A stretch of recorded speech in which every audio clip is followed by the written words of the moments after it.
Right friends, Learning Space once again welcomes you.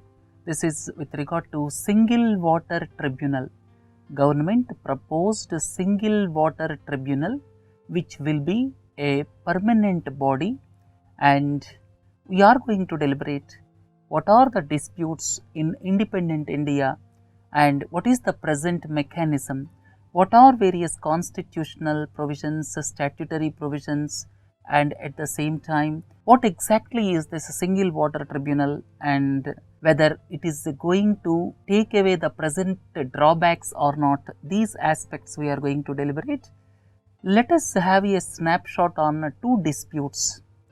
This is dispute number 1, Setal Yamuna Link Canal and foundation stone was laid in 1982, and subsequently it was struck in controversies.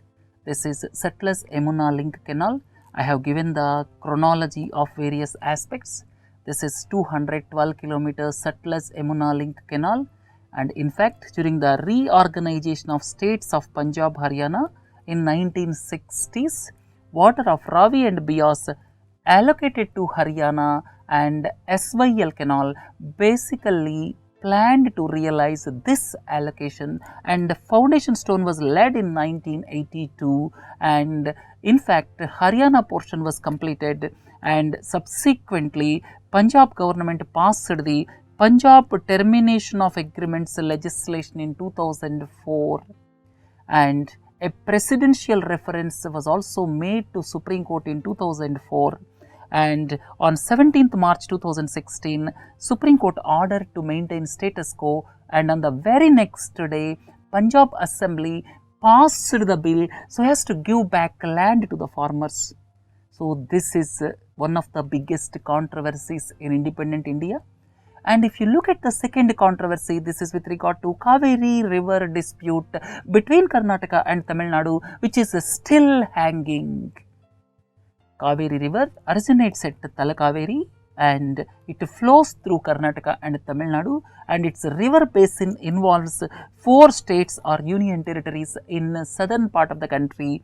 And if you go back to the history of Kaveri agreements, in fact 1892 British government awarded Madras province, the lower riparian state, veto power over all the irrigation works undertaken by Mysore, the upper riparian state.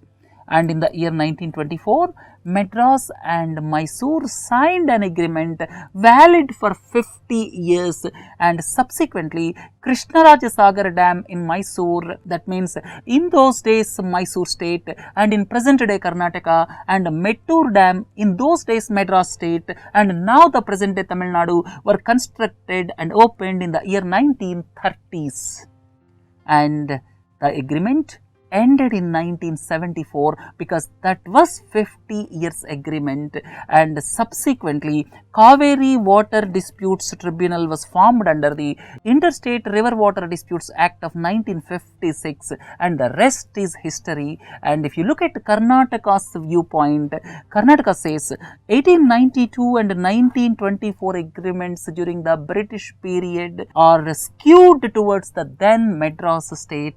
The Tamil Nadu's viewpoint is Kallanai water diversion scheme built by Karikala Chola is almost 2000 year old and one of the oldest in the world, and Karnataka is constructing check dams and dams without proper approvals. So this is the viewpoint of Tamil Nadu. So having seen the viewpoints of this Karnataka and Tamil Nadu, now finally the matter stands as it is, right? So two prominent disputes of independent India are pertaining to Kaveri river between Karnataka and Tamil Nadu, and we have already seen Setal Yamuna Link Canal, right? So now let us look at what are the relevant provisions. What are the relevant provisions of Indian Constitution? Here water, water supplies, irrigation and canals, drainage and embankments, water storage, water power, these are all in the state list, that is entry number 17. These are in the state list, but these are subject to entry number 56 in the union list. one important point is water is state subject. It is in the state list, but most of the Indian rivers are interstate rivers. So, they have to look at entry number 56 in the union list. So, have you got the point? Actually, water is in the state list. So, state governments will have sufficient power to deal with water, but most of the rivers are interstate rivers, and interstate rivers are as per entry 56 in the union list.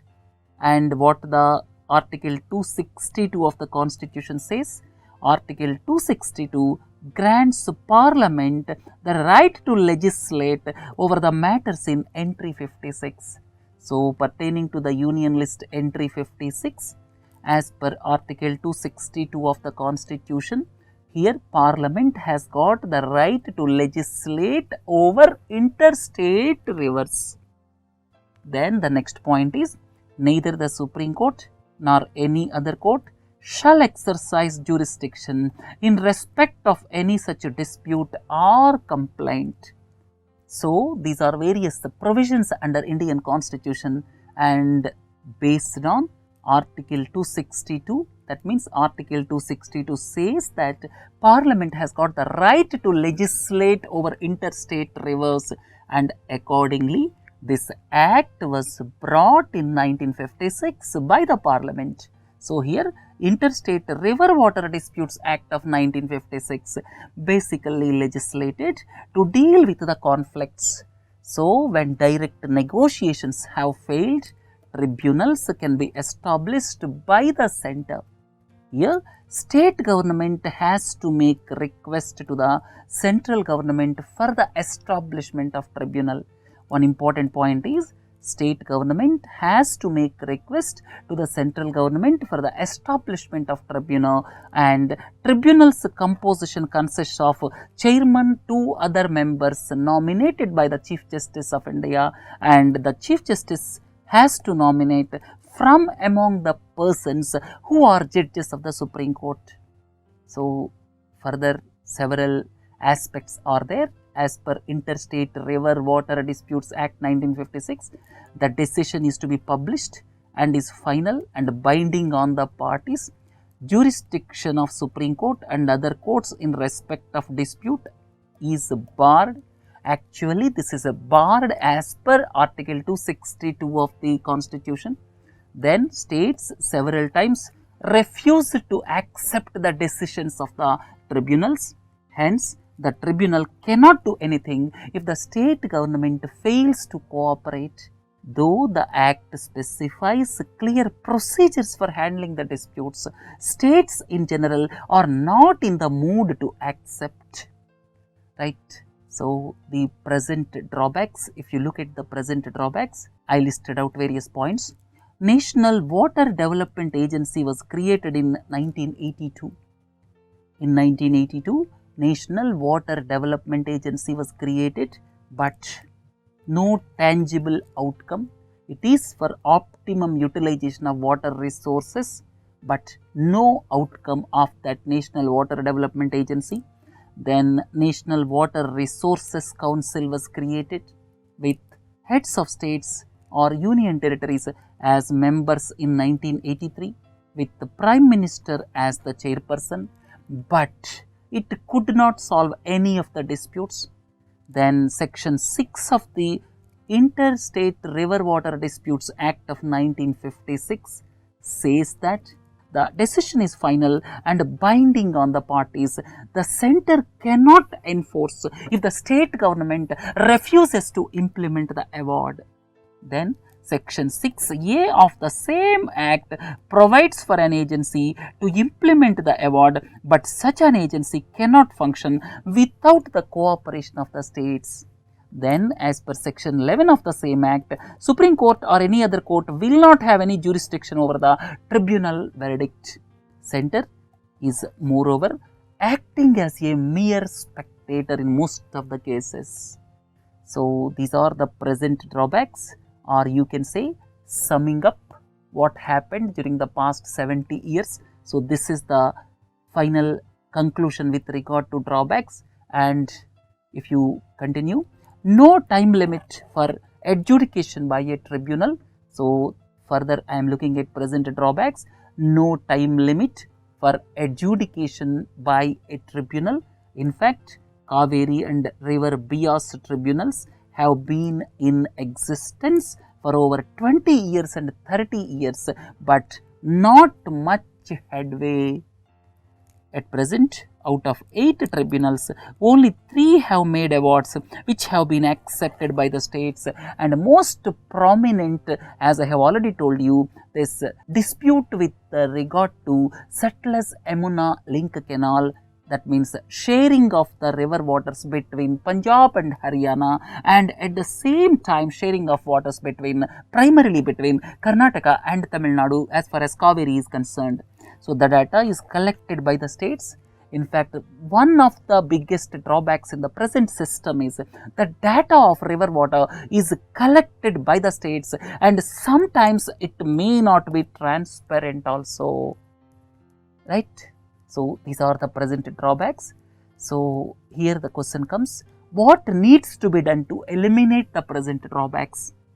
So we have seen various disputes. What are various constitutional provisions, what are various statutory provisions, and what are the drawbacks, and what needs to be done to eliminate the present drawbacks. First and the foremost point is, tribunal awards should have the same force like the decree of the Supreme Court. This already exists, but implementation is the problem. If the state government is not implementing the award, now either the Supreme Court as well as the center are not able to do anything in the present circumstances. Then what needs to be done? Then the next point is, time limits must be specified in constituting tribunals and delivering the decisions. Then establishment of national level data bank and information system. So two things are very, very important. One is, with the specific time frame, tribunals must be created. Second point is, establishment of national level data bank and information system without depending on the concerned state governments, and creation of quasi-independent hierarchy of institutions to manage the allocations of water. So these are to be done to eliminate the present drawbacks. And now if you come back to the present bill, recently government came up with a bill for establishment of single tribunal, and this is Interstate River Water Disputes Amendment Bill 2017. So what is the procedure? Under step 1, the states will try to solve the problem themselves. If not, it will go to Dispute Resolution Committee. The states first, they themselves will decide what to do, and if not, then the matter will go to Dispute Resolution Committee, and Dispute Resolution Committee will be established by the center, and if the issue is still not resolved, then it will go to the single standing tribunal with multiple benches. So at the first instance, states will try to solve the problem. If not, the matter will go to Dispute Resolution Committee, and if that is not resolved with the Dispute Resolution Committee, then it will go to single standing tribunal with multiple benches. So the center is coming up with the two issues. One is single standing tribunal will be there and multiple benches will be there. So the permanent mechanism of single standing tribunal will be established, right? So this is recently introduced in Parliament. This is Interstate River Water Disputes Amendment Bill. Other aspects as per this bill, first one is maximum time period for adjudication of a water dispute will be 4.5 years. This is as per the terms and conditions introduced in the bill. Maximum time period will be 4.5 years, and there may be several amendments as the discussion goes on in Parliament. And as per the original bill, this maximum time period for adjudication of a water dispute will be 4.5 years, and in the present law there is no time prescribed for tribunal. So, this is one improvement. Second one is the decision of the bench would be final and binding on the states concerned. So, the decision of the bench, because we have already seen it will be single standing tribunal with multiple benches, and the decision of the bench will be final and binding on all the states, and with no requirement of its publication in the official gazette. Now, because of one or the other reasons, the problem is after tribunal gives the award, then the state governments are directly going to the Supreme Court, and Supreme Court also several times, instead of referring the matter back to the tribunal, it is keeping it with itself, and at the same time center is not notifying in the official gazette. Because of the reason, water is a highly sensitive issue between the states. So, here no requirement of its publication in the official gazette. Directly once the tribunal gives its award, it is just like decree. Then it consists of one chairperson, one vice chairman, and not more than 6 members. Then term of office of the chairman is 5 years or till he attains the age of 70 years, whichever is earlier. Then transparent data collection system at the national level will be there. Right. So, these are other aspects of Interstate River Water Disputes Amendment Bill of 2017, and let us hope that this will be a successful mechanism, and as the discussion goes on, we will further add to this. So, with this we are concluding our lecture today about single water tribunal, what are the present problems, how to overcome them, and what are the salient features of the present bill which is proposed in the parliament. Right friends, have a nice day. Thank you.